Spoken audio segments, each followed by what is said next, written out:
अस्सलाम वालेकुम प्यारे दोस्तों, क्या हाल है आप सबका। चलो तो आज की कहानी शुरू करते हैं। मेरा नाम आसिफ है, मेरी उम्र 20 साल थी और मैं हैदराबाद में रहता हूँ।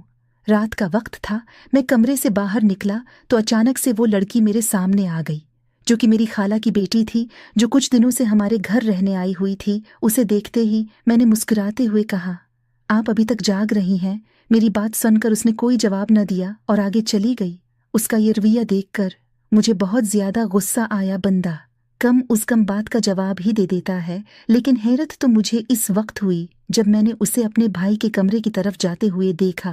ये कोई वक्त था भाई के कमरे की तरफ जाने का। मैं उसके पीछे पीछे जाने लगा तो मुझे अच्छा नहीं लग रहा था। शायद उसे भाई से कोई जरूरी काम था, जिसकी वजह से वो भाई के कमरे की तरफ जा रही थी। मैं बुलावजा ही उस पर शक कर रहा था।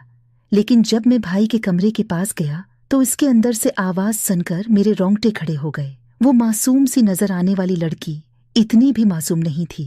वैसे कितना मासूम समझता था मैं उसको, मुझे उस पर गुस्सा भी आ रहा था। लेकिन मैं उस लड़की को शायद पसंद करता था, जिसकी वजह से मुझे उतना ज्यादा गुस्सा आ रहा था। वरना मुझे फर्क नहीं पड़ना चाहिए था वह क्या करती है और क्या नहीं।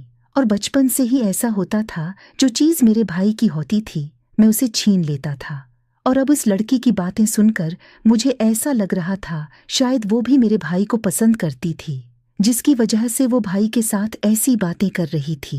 मैं वापस अपने कमरे में आ चुका था, लेकिन मेरे दिमाग में बहुत ज्यादा सोचें चल रही थी। अब मैं सोच रहा था मुझे क्या करना चाहिए। मैं काफी देर तक इंतजार करता रहा, लेकिन वो अभी तक मेरे भाई के कमरे से नहीं निकली थी।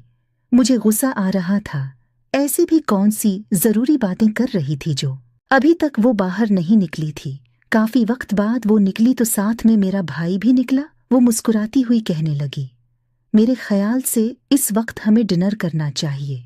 मुझे उसकी बात सुनकर गुस्सा तो आया, कितनी फरी हो रही थी।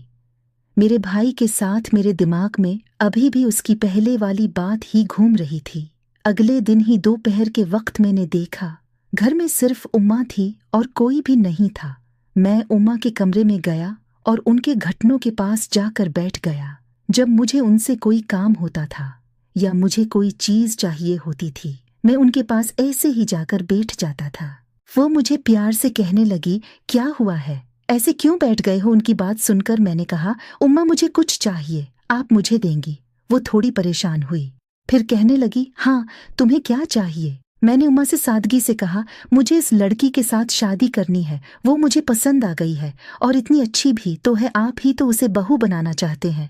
इमा पहले तो परेशान हुए, फिर कहने लगी, मैं तो चाहती थी वो मेरे बड़े बेटे की बीवी बने, लेकिन बेटे मुझे इससे फर्क नहीं पड़ता, बड़ा हो या छोटा हो, मैं उसे बस अपने घर की बहू बनाना चाहती थी। ये तो बहुत अच्छा हो गया, शायद बड़ा न मानता तो मैं चाहती हूँ कि तुम दोनों की शादी करवा दो। उम्मा के पास में बहुत खुश हो गया था।